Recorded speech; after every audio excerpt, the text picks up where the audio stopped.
오늘 말씀 제목이요. 교회는 선교를 위해서 존재한다. 교회는 선교를 위해서 존재한다. 이 말씀으로 말씀을 전하겠습니다. 한번 보시면 신학자 에밀 브루너가 이런 말을 했습니다. 잘 보십시오. 불이 타오르기 위해서 존재하듯이, 불은요, 불을 붙여서 타오르게 하기 위해서 존재하듯이 교회는 선교를 위해서 존재한다. 이렇게 유명한 에밀 브루너 신학자가 그렇게 이야기를 했습니다. 만약에 교회가 선교하지 않으면 교회가 아니라 사람이 모였다 흩어지는 마을 회관에 불과합니다. 그렇습니다. 역사를 보게 되면 교회가 이 복음 선교의 전력과 열정을 가져왔을 때 성장했습니다.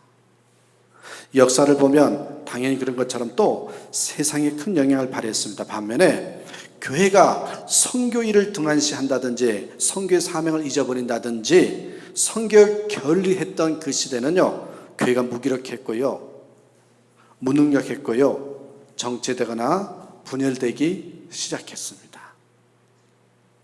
교회 성장 연구의 세계적인 권위자인 피터 와그너가 이런 말을 했어요. 한번 보겠어요? 미국에 이 5,000명에서 10,000명 되는 교회를 조사해 봤답니다. 그랬더니 교회 성장에 대한 세 가지 답이 나옵니다. 그 교회들이 성장한 이유를 뽑아봤더니 세 가지로 압축이 되더라는 거죠. 첫 번째는 뭐래요? 말씀이 살아 움직이는 교회. 두 번째로는 성령의 역사가 뜨겁게 나타나는 교회. 그리고 세 번째가 마지막으로 그들은 전심을 다해서 세계 선교에 눈을 뜨고 세계 선교에 열심인 교회들이라는 거죠. 말씀, 성령, 선교입니다. 여러분, 또 한번 우리가 교회 이야기를 좀 나누겠어요? 교회도 두 종류가 있대요. 한번 보겠어요? 두 종류가 있는데 교회는요, 들어보셨을 거예요. 유람선 같은 교회가 있고 군함 같은 교회가 있습니다. 유람선을 타는 목적이 뭘까요? 유람선. 이 유람선을 타는 목적은 편리한 관광입니다. 돈을 지불한 사람들을 위해서 고용된 직원들은 그 일이 자신의 직업이기 때문에 열심히 일을 합니다.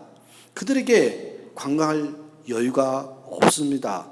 이 관광을 하기 위해서 돈을 지불한 몇몇 관광객들만이 편리한 시설에서 좋은 경치를 바라볼 수가 있지요. 만약 여러분 한번 상상해 보십시오. 교회가요, 유람선과 같으면 어떨까요? 유람선과 같은 모습이라면 어떨까요? 교회에서 사례금을 받은 직원들은 열심히 일하고 나머지 사람들은 방관자적인 입장을 취하게 될 것입니다. 또한 자신의 목적과 필요를 가장 중요하게 생각할 것입니다. 여러분, 교회가 유람선이 된다면 그 교회는요, 생명력을 잃게 되어버립니다. 예수님의 교회라 말할 수가 없어요. 근데요, 요즘 많은 교회들이 유람선과 같은 교회들의 모습이 되고 있습니다. 또 하나 여러분, 군함 같은 교회가 있다랬죠. 군함은 보십시오. 보이지 않는 명령에 의해서 움직입니다. 뭐에 따라서요? 명령에 따라 움직입니다.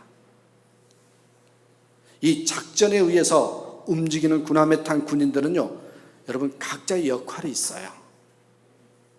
아무런 역할 없이 군함에 탄 군인은 단 한 사람도 없습니다. 만약 여러분 교회가 군함과 같다면 어떨까요? 어떤 모든 성도가 자신의 사명과 역할에 따라 움직인다면 그 교회는 세상을 변화시키고요, 복음을 땅 끝까지 전하는 데 쓰임받는 교회가 될 것입니다. 여러분 스스로 한번 관찰해 보시겠습니까? 나는 지금 유람선과 같은 교회를 다니는 성도인지, 군함과 같은 그런 교회의 성도인지. 여러분, 유람선과 같은 성도들은요, 어떤 특징이 있는지 아십니까? 그런 교회를 다니는 성도들은요, 자신의 의사가 관철되지 않거나 편리가 제공되지 않으면 그것을 떠나버린다는 거지. 무슨 교회가 에어컨도 없어, 무슨 의자가 이렇게 딱딱해, 그런 편리함을 추구하다가 안 맞으면 떠나버려요. 자신의 뜻에 자기의 의견이 관철되지 않으면 떠나버립니다. 반대로 여러분, 군함과 같은 교회 성도들은 그렇지 않습니다. 자신이 불편하다고 해서 뛰쳐나갈 수 없습니다. 왜요? 명령에 의해 움직이기 때문이죠. 하나님께서 이 교회에 가라, 여기서 이 사역을 하라, 이렇게 명령을 했으니 순종하는 마음으로 하는 거예요. 그게 군함과 같은 교회의 성도의 모습입니다. 다시 한번 우리 하늘교회 성도님들은 이 유란성과 같은 교회 성도로 살아서는 안 되고 군함 같은 교회의 성도로 살아야 된다라는 겁니다. 자, 그렇다면 군함 같은 교회, 군함 같은 성도가 되는 비결을 한번 우리 말씀을 통해서 보고자 합니다. 세 가지예요. 오늘도 역시 세 가지입니다. 첫 번째 보십시오. 첫째, 선교는 모두에게 내려진 명령이다. 이걸 기억하셔야 돼요. 선교는 모두에게 내려진 명령입니다. 여기 중요한 단어는요, 모두에게. 예수님께서요, 한번 보시겠어요? 십자가 부활 승천하실 때 마지막 당부하신 말씀, 예수님의 지상 명령을 보면 교회가 어떤 모습이었느냐, 우리가 어떤 삶을 살아야 하는지를 보여줍니다. 이 오늘 읽었던 본문 마태복음 28장 18절에서 20절이 그 본문이고요. 또 하나 있어요. 한번 볼게요. 제가 여기 써놨습니다. 사도행전 1장 8절에 기록되어 있습니다. 오직 성령이 너희에게 임하시면 너희가 권능을 받고 예루살렘과 온 유대와 사마리아와 땅 끝까지 이르러 내 증인이 되리라 하시니라. 이 말씀을 받은 사도들이 보십시오. 성령을 강림 후에 복음을 전해요. 예수님의 지상 명령을 들었어요. 복음을 전해요. 그래서 교회가 세워진 게 예루살렘 교회입니다. 이 예루살렘 교회가 이루어졌지만 그런데 일부만 순종을 해요. 왜 그럴까요? 여기에 온 유대와 사마리아와 땅 끝까지 이르러 내 증인이 되리라 했는데 여기 예루살렘과 온 유대와 사마리아와 땅 끝까지인데 예루살렘에만 유대인에게만 복음을 전했습니다. 그런데 하나님이 가만히 있을 리 없잖아요. 그러자 하나님이 스데반 그런 집사의 순교를 통해서 그들을 사방에 흩어버립니다. 그래서 여러분 성경이 또 하나 써놨어요. 사도행전 8장 1절이에요. 1장 8절을 바꿔놨죠. 8장 1절에 사울은 보세요. 그가 죽임 당함을 마땅히 여기더라. 스데반이죠. 그가 그날에 예루살렘에 있는 교회에 큰 박해가 있어 사도 외에는 다 유대와 사마리아 모든 땅으로 뭐예요? 흩어지니라. 이걸요 어려운 용어로 디아스포라라 이렇게 얘기합니다. 우리 이민자들을 디아스포라라 그러잖아요. 흩어지리라 그랬습니다. 이렇게 해서 보십시오. 예루살렘 경계를 넘어 세계 각처로 복음이 확산된 겁니다. 누구 때문에요? 스데반의 순교를 통해서요.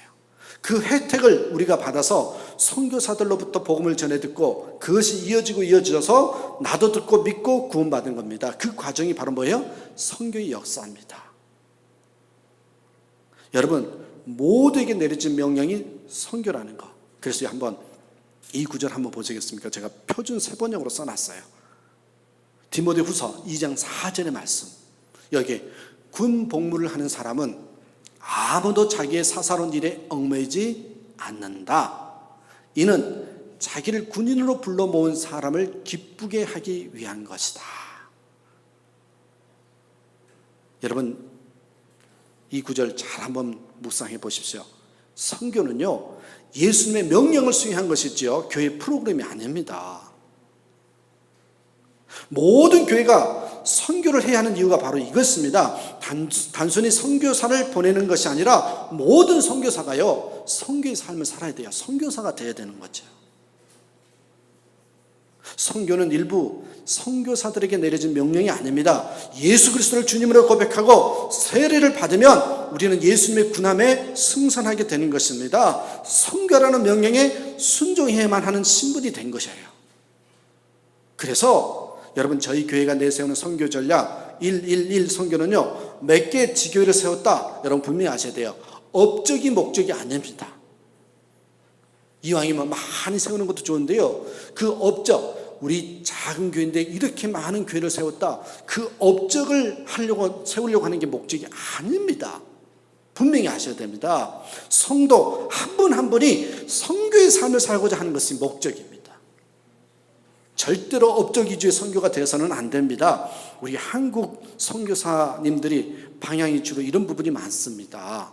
저의 잘못된 편견과 선입견일 수도 있습니다. 그래서 저희는 직접 현지인 선교사를 섬기기를 원하는 것입니다. 선교헌금을 작정 부탁하는 것도요, 실은요, 우리 돈에 관심이 있잖아요. 돈에 관심 없는 분 없습니다. 그러기에 그 관심을 선교에 돌리지 않는 것입니다. 물질이 가는 곳에 마음이 간다고. 우리가 우선 선교헌금을 하다 보면 선교에 관심을 갖게 되고, 그래서 도전을 받고, 그래서 보람을 느끼고, 그래서 나도 모르게 선교의 삶을 살아가게 되어 있습니다. 선교는 여러분, 우리가 지금 성령의 열매 시리즈를 하고 있는데요, 이 성령의 열매가 반드시 나타납니다. 진정한 성령 사역은요, 선교가 열매가 얼마나 맺어지고 있는지를 토대로 분별할 수 있어요. 이 성령의 9가지 열매가 맺히면 선교의 삶을 살게 돼 있어요. 아름다운 음악에 들뜨고 흥분되는 것이 예배의 모든 것이라고 한다면 진정한 예배라고 할 수 없습니다. 여러분, 진정한 예배, 다시 말하면 여기서 예배를 통해서 뜨거워졌어요? 그러면요, 성령의 사역으로 이어져야 돼요.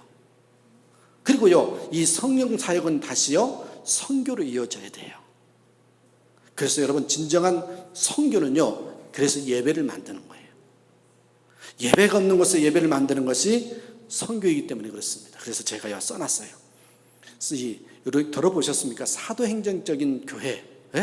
이 사도행정적인 교회라는 공동체라는 이야기를 들어보셨을 텐데, 그게 뭘 말하냐면 요 사이클을 말해요. 뭐냐? 여러분, 예배, 성령, 선교 공동체가 사이클입니다. 이것이 진정한 사도행전적인 교회의 모습이라는 겁니다. 선교사가 가는 곳마다 뭐가 만들어져요? 예배 공동체가 만들어져요. 예배 공동체가 일어나면 성령이 뜨겁게 임하게 되죠.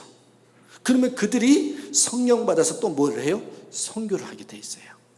그래요. 또 선교를 하니까 예배 공동체가 만들어져요. 그래서 다시 성령이 임하고 다시 선교가 일어나요. 이게 계속 사이클 도는 게, 이게 바로 뭐예요? 사도행전적인 교회라는 거예요. 사도행전에 나와 있는 교회의 모습. 그렇습니다.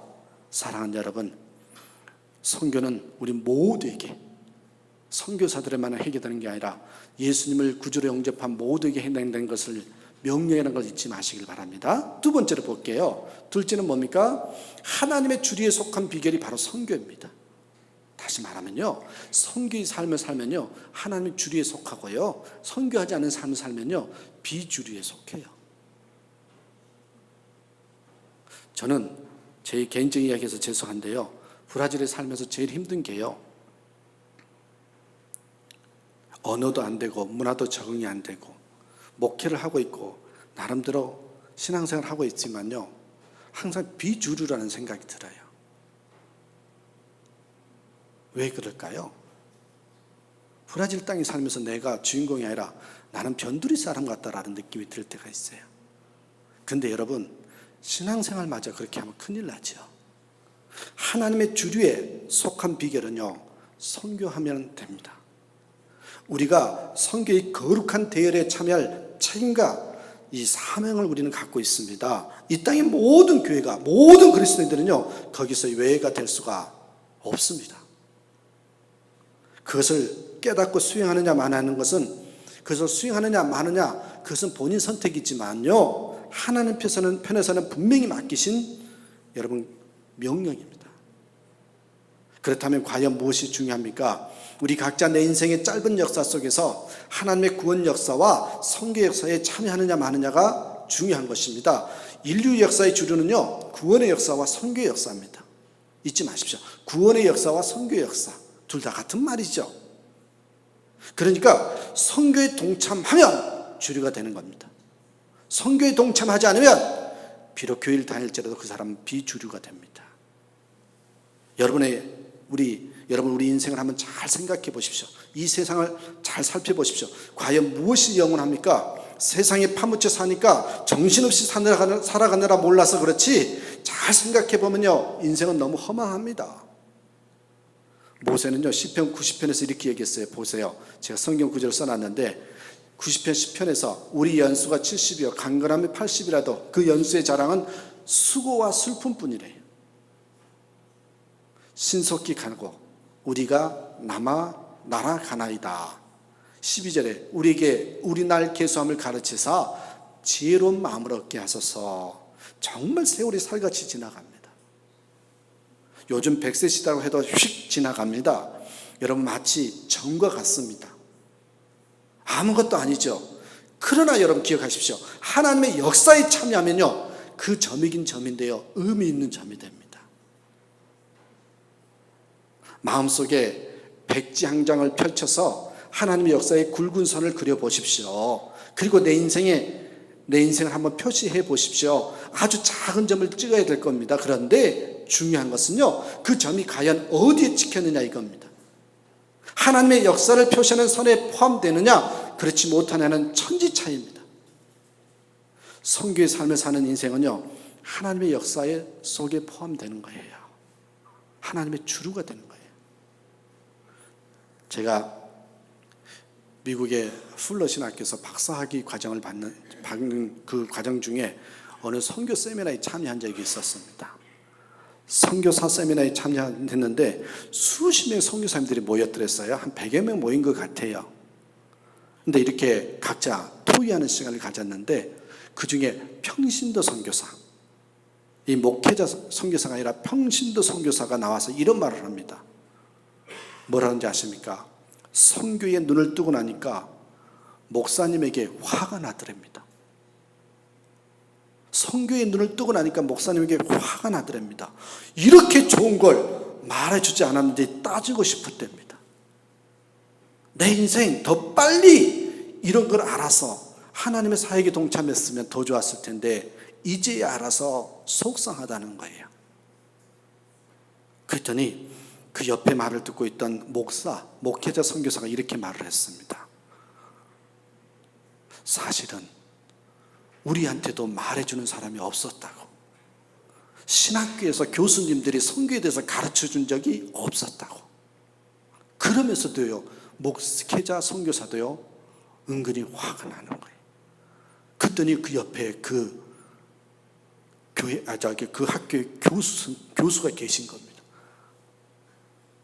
여러분, 교수님은요, 어색하게 만드는 분위기 속에서 아무 말도 못하더라는 거죠. 여러분, 정말 그렇습니다. 왜 저도 마찬가지입니다. 왜 신학교에서 선교 선자도 배워본 적이 없거든요. 지금은 좀 과목이 늘어났는데 제가 다닐 때는 정말 선교학과 그런 과목도 없었습니다. 그런데요, 사실은요, 누구도 핑계를 댈 수가 없습니다. 나는 목사님이 안 가르쳐줬다, 신학교에서 안 가르쳐줬다, 누구도 핑계 댈 수가 없습니다. 예수님이요, 이미 성경을 통해서 다 말씀해 주셨잖아요. 마태복음을 읽었던 28장 19절에서 20절, 사도행전 1장 8절만 알아도 선교를 해야 되는 게 아닌가요? 게다가 여러분 성경을 보면 창세기부터요, 요한계시까지 여러분 아십니까? 선교의 기록으로 가득 차 있습니다. 그런데 눈이 멀고 기가 막혀서 몰랐던 겁니다. 그러니까 성경에 눈을 뜨는 게 얼마나 큰 축복인지 모릅니다. 잘 생각해 보십시오. 성경의 중요성은 딴 게 아닙니다. 저와 여러분이 구원받은 게 바로 성교 때문이 아닙니까? 예수님이 우리를 위해서 십자가에서 대속의 피를 흘리셨어요. 그죠? 근데 그 피를 흘리셨어도요, 그 복음을 듣지 못하면 구원받지 못하잖아요. 십자가 없이 구원이 없지만 여러분 선교 없이도 구원이 없잖아요. 들려주는 사람이 없으면, 못 들으면 구원이 없잖아요. 우리가 어떻게 구원받고 천국 백성이 됐습니까? 우리 한국이 어떻게 이처럼 축복받았습니까? 선교사님들이 한국 땅에 왔고 그들을 파송해 준 선교하는 교회가 있었기 때문에 우리가 복을 받은 것입니다. 그렇다고 모두 다 전임 선교사가 되라는 말씀을 드린 것이 아닙니다. 우리가 어떤 곳에서 어떤 일을 하든지 하나님의 영광을 위해서 살고 예수님을 증거하는 증인의 삶을 살자는 것입니다. 그리고 교회를 중심으로 협력하는 선교를 파송하고 후원함으로써 선교에 한번 참여해보자는 거예요. 그래서요, 작을지라도 있는 자리에서 우리가 선교의 삶을 살아보자는 것입니다. 저는 우리 하늘교회 교인들이 이런 교인 되었으면 좋겠어요. 이렇게 살면 선교 대회에 함께하는, 소위 제가 두 가지 인생을 펴놨어요. 한번 보시겠어요? 두 가지 인생이 있는데요, 세계를 품은 그리스도인이 있고요, 세속적인 그리스도인이 있어요. 한번요, 영어로 보십시오. 영어로. 스펠링이 어떻게 달라요? 세계를 품은 그리스도인과 세속적인 그리스도인, 비슷한 것 같은데 달라요. 저는요, 정말 우리 하늘교회 성도들은요, 세계를 품은 그리스도인이 되었으면 좋겠어요.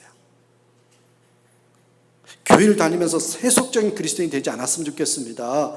여러분, 이렇게 살면, 선교의 삶을 살면, 선교의 대회에 함께하는 삶을 살면요, 세계를 품은 그리스도인이 돼요. 만약 그렇지 않으면서 설사 구원을 받았다고 하더라도요, 겨우 부끄러운 구원만 받는 세속적인 구원이 될 수 있어요. 선교에 참여하지 않으면. 제 이야기가 아닙니다. 성경에 분명히 나와 있습니다. 요한일서 보십시오. 2장 15절에서 17절에 정확히 나와 있습니다. 세계를 품은 그리스도인이 될 것이냐, 아니면 세속적인 그리스도인이 될 것이냐. 이 세상이나 세상에 있는 것들을 사랑하지 말라. 누구든지 세상을 사랑하면 아버지의 사랑이 그 안에 있지 아니하니, 이는 세상에 있는 모든 것이 육신의 정욕과 안목의 정욕과 이생의 자랑이니 다 아버지께로부터 온 것이 아니요 세상으로부터 온 것이라. 이 세상도 그 정욕도 지나가되 오직 하나님의 뜻을 행하는 자는 영원히 거하느니라. 세상 것은 다 사라집니다. 부귀 영화도 소용없습니다. 오직 하나님의 뜻을 행한 것만이 영원히 남는답니다. 그게 뭐겠어요? 선교죠. 그런 그리스도인만 영원히 빛나는 인생이 될 것이라는 겁니다. 한마디로 말하면 세계를 품은 그리스도인이에요.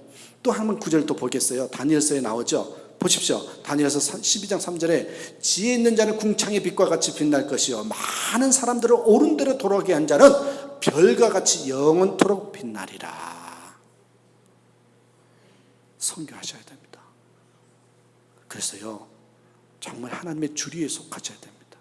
교회를 다니면서도요, 세속적인 그리스도인이 되어서는 안 됩니다.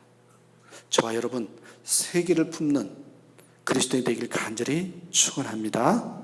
자, 마지막 세 번째로 보겠습니다. 선교요, 간단합니다.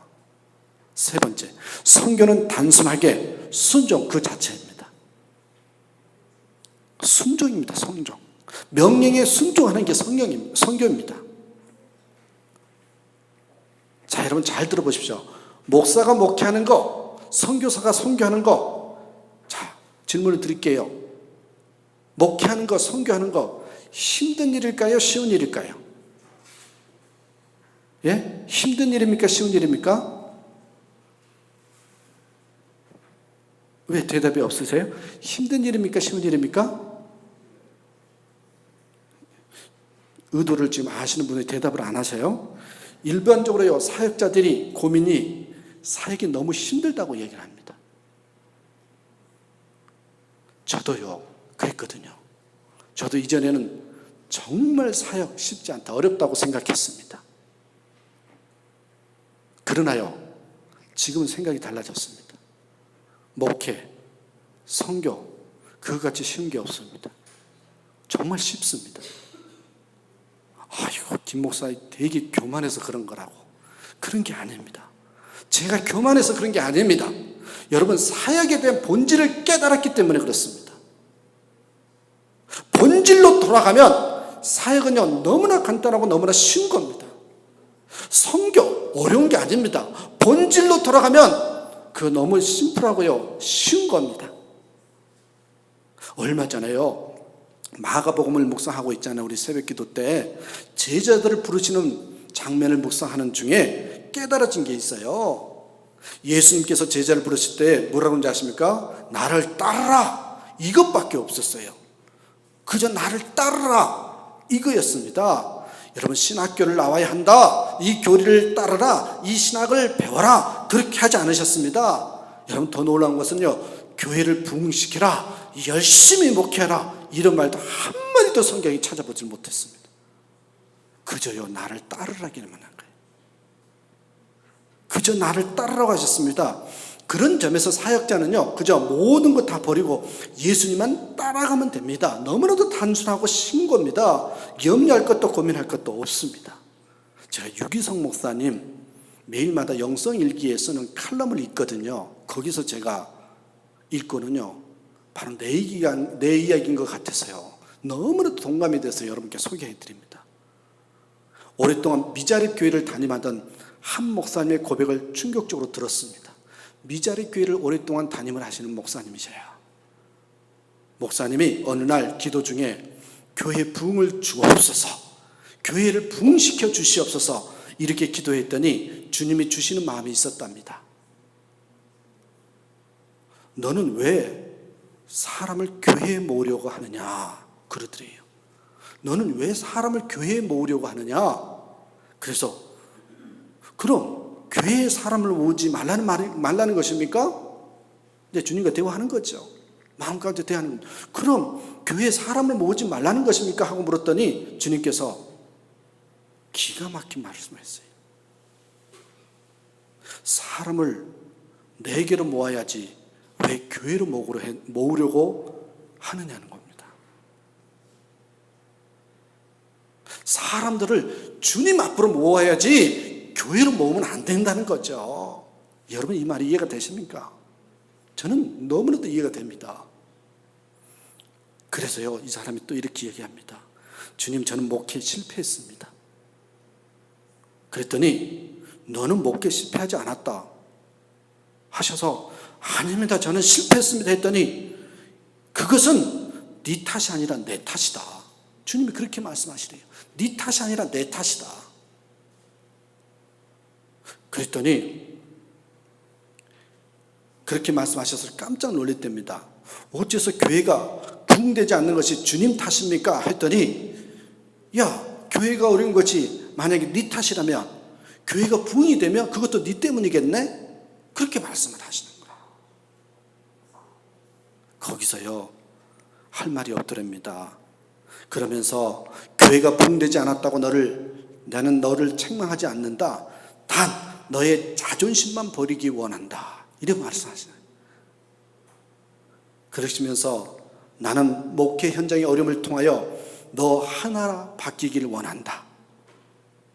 교회가 힘들지 않았다면 너는 이렇게 변화되지 않을 것이다. 이렇게 말씀하시더래요. 그래서 이 목사님이 그 자리에서 꼬꾸러졌다라는 것입니다. 사랑하는 여러분, 무슨 말씀인지 이해가 되십니까? 주의 일은 결코요 사람의 생각과 판단으로 재단할 것이 아닙니다. 일이 잘 되는 것처럼 보이든 잘못되는 것처럼 보이든 주님을 더욱 의지하고 계속해서 주님을 바라보아야 한다는 거죠. 사역자의 일이 뭐냐? 일을 열심히 하는 게 아니에요. 주님 바라보기라는 거죠.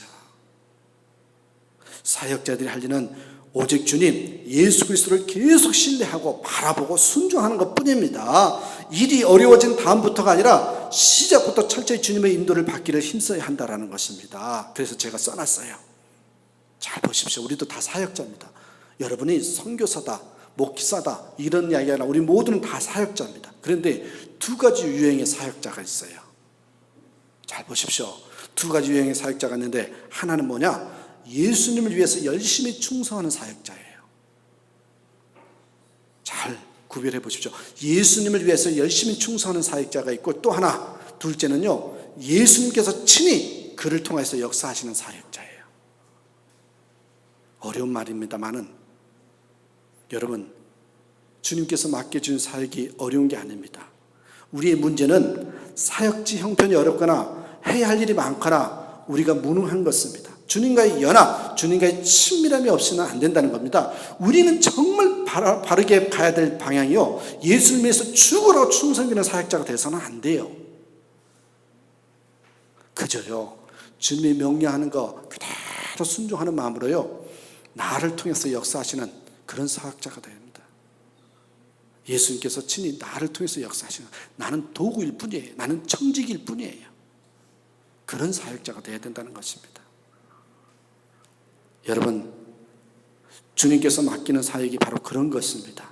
우리 한번 19절 20절 말씀 보시겠어요? 그러므로 너희는 가서 모든 민족을 제자로 삼아 아버지와 아들과 성령의 이름으로 세례를 주고 내가 너에게 명령한 그 모든 것을 그들에게 가르쳐 지키게 하라. 보라, 내가 세상 끝날까지 너희와 항상 함께 있을 것이다. 여기에 보세요. 네 가지 명령이 나오죠. 가라, 제자를 삼으라, 세례를 주라, 가르쳐 지키게 하라. 네 가지 동사로 통해서 명령이 나옵니다. 이 동사의 의미는 뭡니까? 제자를 삼으러 가서 세례를 주고 가르쳐 지키게 하라고 정리할 수 있습니다.